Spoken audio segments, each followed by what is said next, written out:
Hello welcome friends, स्वागत है आपका एक बार फिर से आपके अपने यूट्यूब चैनल पर।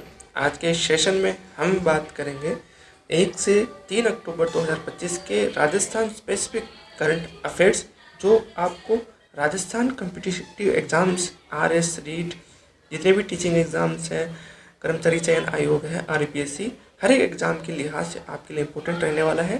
कंटेंट ज़बरदस्त है, एक्सप्लेनेशन भी ज़बरदस्त है, एंड जो क्वेश्चंस की जो फ्रेमिंग है वो भी ज़बरदस्त है। एंड आप इस चीज़ को महसूस करोगे कि जो प्रेजेंटेशन है वो एकदम लाजवाब है, जो आपको चीज़ों को समझने में है, उनको याद करने में एंड एग्जाम हॉल में रिकॉल करने में आपको हेल्प करेगा। ओके फ्रेंड्स, तो चलिए शुरू करते हैं आज का सेशन। कुछ जो इम्पोर्टेंट्स हेडलाइंस हैं वो मैं बता देता हूँ। आज के सेशन में हम मेरी पॉलिसी मेरे हाथ अभियान के बारे में बात करेंगे, राज्य स्तरीय जो स्वच्छतोत्सव कार्यक्रम है उसके बारे में बात करेंगे, एंड सहकार सदस्यता अभियान का शुभारंभ कहाँ किया गया है एंड किसके द्वारा किया गया है, इसके बारे में हम डिटेल से जानेंगे। तो दोस्तों, ये है हमारा फर्स्ट क्वेश्चन। पढ़ने का तरीका ये रहेगा हमारा, ये क्वेश्चन स्लाइड हो गई, ठीक है, ये आंसर एंड ये हमारी विस्तृत व्याख्या, देन नेक्स्ट क्वेश्चन। तो इस तरीके से हम चीज़ों को समझेंगे एंड पढ़ेंगे। ओके, उम्मीद करता हूँ आप इस पूरे सेशन के लिए रेडी हैं एंड तैयार हैं। तो आज का हमारा पहला क्वेश्चन, मेरी पॉलिसी मेरे हाथ अभियान किस योजना से संबंधित है? तो ये दोस्तों प्रधानमंत्री फसल बीमा योजना से संबंधित है। इस अभियान के बारे में जानते हैं कि प्रधानमंत्री फसल बीमा योजना के अंतर्गत मेरी पॉलिसी मेरे हाथ अभियान चलाया गया है। कब से कब तक? 1 अक्टूबर 2025 की अगस्त का शुभारंभ किया गया पंत कृषि भवन जयपुर में। किसके द्वारा? जो हमारे कृषि मंत्री है राज्य के श्री किरोड़ीलाल मीणा जी के द्वारा। श्री किरोड़ीलाल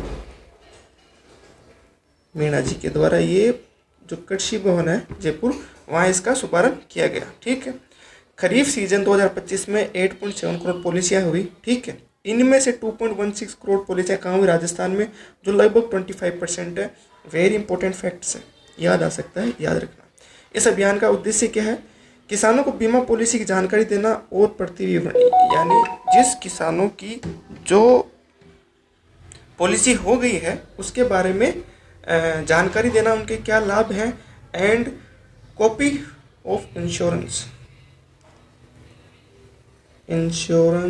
सर्टिफिकेट, कुछ भी बोल सकते हैं उसको, वो देना यहाँ पर लक्षित है। ठीक है दोस्तों, और 1 से 31 अक्टूबर 2025 तक ये ग्राम से पंचायत स्तर पर ये शिविर आयोजित किए जाएंगे इन चीज़ों के लिए।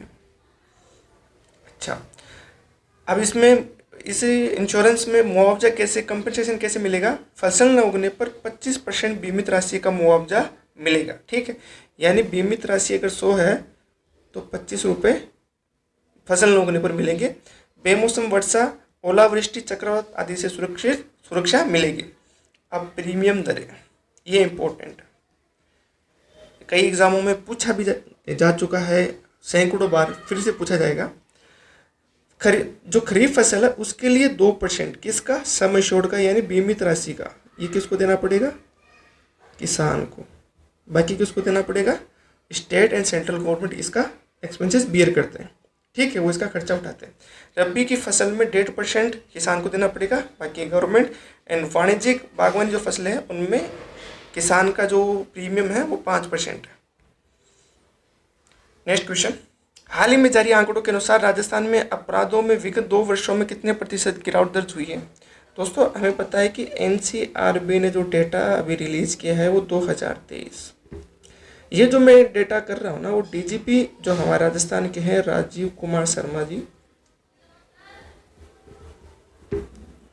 उनके द्वारा ये डेटा है ना, ये प्रेजेंट किया गया है। एनसीआरबी के डेटा के उनका ये कहना है कि ये डेटा पुराना है, क्योंकि ये गवर्नमेंट दिसंबर 2023 में एक्शन में है ये, तो उसके बाद में चीज़ें काफ़ी सुधरी है। तो ये जो डेटा है वो 24 और 25 का है। ठीक है, तो उसके अनुसार जो ओवरऑल जो क्राइम का ग्राफ है, जो ओवरऑल क्राइम की जो रेट है वो 19.45% नीचे गिर गई है। ये जो डेटा है वो एनसीआरबी का डेटा नहीं है, ध्यान रखना।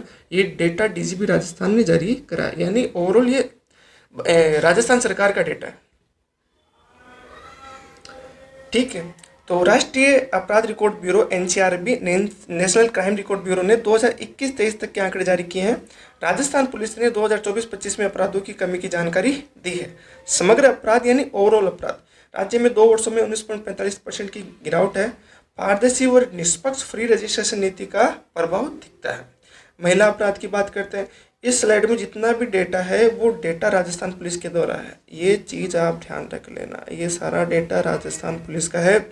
इम्पोर्टेंट, 2023 में 45,450 मुकदमे थे और 2024 में वो घटकर 36,563 मुकदमे हो गए महिला अपराध में।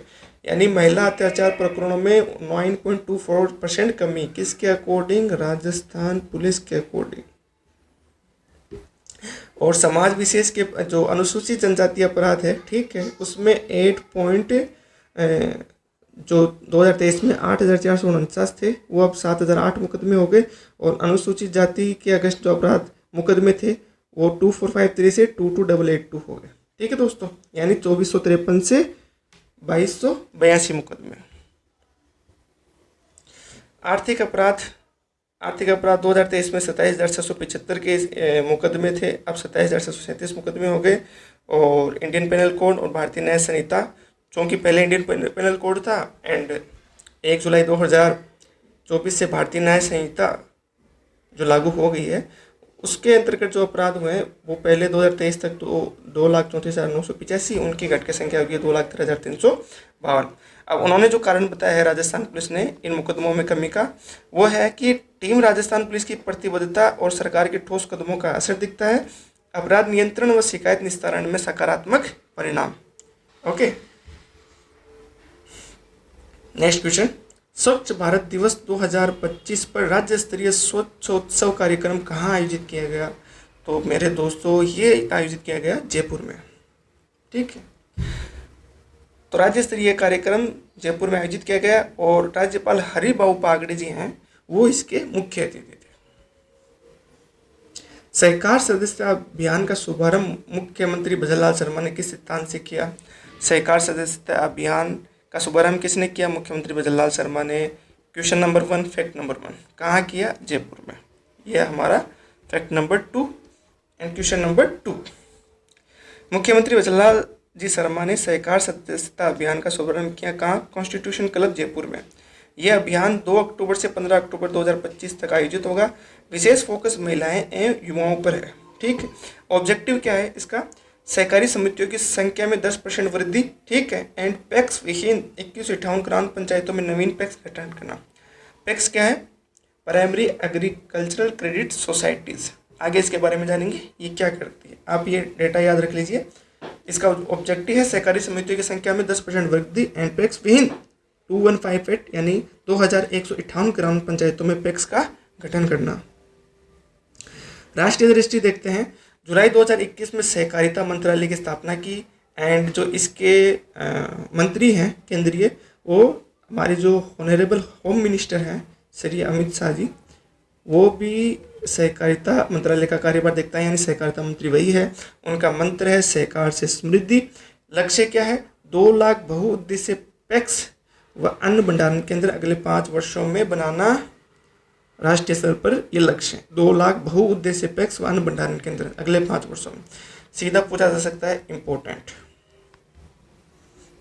ठीक है, जो हम पैक्स की बात कर रहे थे मैं आपको बताता हूँ। ठीक है, सहकारी जो कोऑपरेटिव क्रेडिट स्ट्रक्चर है, सहकारी ऋण संरचना है, वो कैसे काम करती है इसके बारे में जानेंगे। ठीक है, राज्य स्तर पर है ना, ऋण संरचना का नेतृत्व तो राज्य सहकारी बैंक करते हैं। ठीक है, जिला स्तर पर काम करते हैं जिला केंद्रीय सहकारी बैंक, और इन्हीं के नेतृत्व में काम करते हैं पैक्स, जिनको बोलते हैं प्राइमरी एग्रीकल्चर क्रेडिट सोसाइटीज, और हिंदी में इसको बोलेंगे प्राथमिक कृषि ऋण समितियाँ। ये जिला केंद्रीय सहकारी बैंकों के साथ काम करते हैं एंड ये ग्राम स्तर पर किसानों को ऋण प्रदान करते हैं। ठीक है, ये किसानों को अल्पकालिक ऋण और मध्यम अवधि के ऋण प्रदान करते हैं। ठीक है, तो उम्मीद करता हूँ कि इस स्लाइड के द्वारा आपको इसका स्ट्रक्चर समझ में आया होगा। ठीक है, कि पैक्स कैसे काम करते हैं।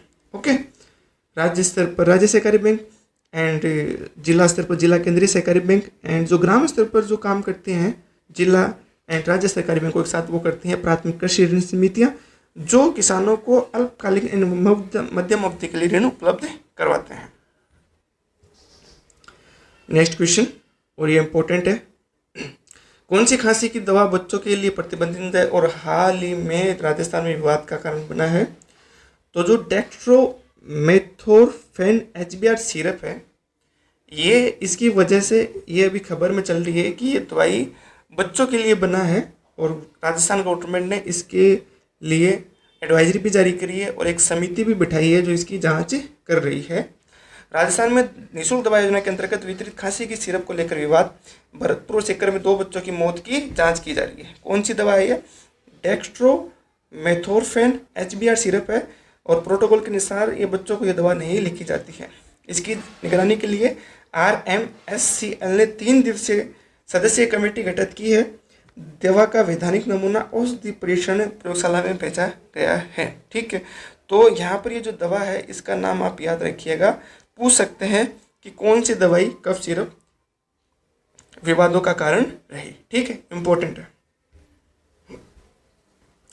कोटा में आयोजित 132वें राष्ट्रीय दशहरा मेले में किस विशेष थीम पर आयोजन किया गया? इस साल का जो कोटा में दशहरा मेला है वो तिरंगा थीम पर था। ठीक है, उसकी थीम थी तिरंगा।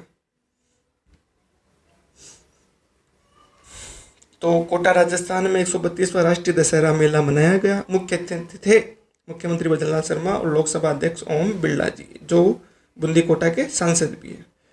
इस बार आयोजन तिरंगा थीम पर हुआ। सेना के शौर्य और पराक्रम को समर्पित ये पूरा कार्यक्रम रहा। ठीक है, और जो रिकॉर्ड है ये इंपॉर्टेंट है, याद रख लेना। 230 फीट ऊंचा रावण का पुतला है, ये भारत का सबसे बड़ा।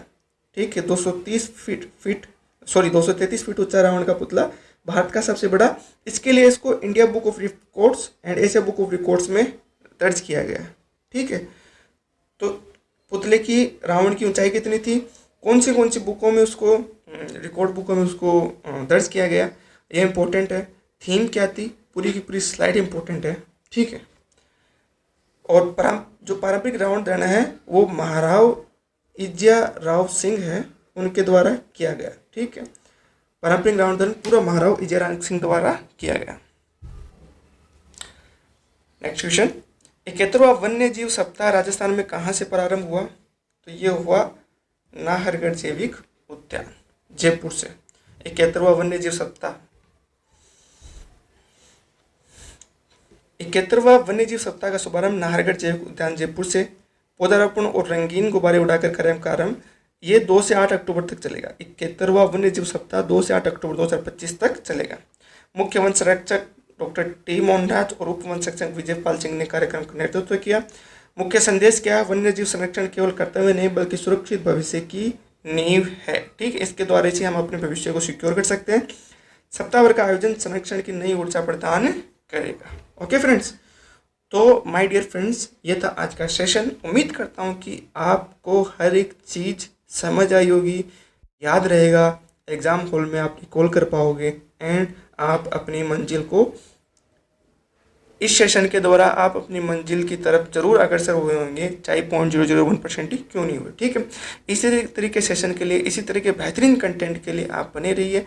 लाइक करें, सब्सक्राइब करें, सपोर्ट करें एंड कमेंट में बताएं हम और क्या इंप्रूव कर सकते हैं और क्या आपके लिए कर सकते हैं। ठीक है, तो दोस्तों नेक्स्ट सेशन तक के लिए बाय बाय, टेक केयर, अपना ख्याल रखें।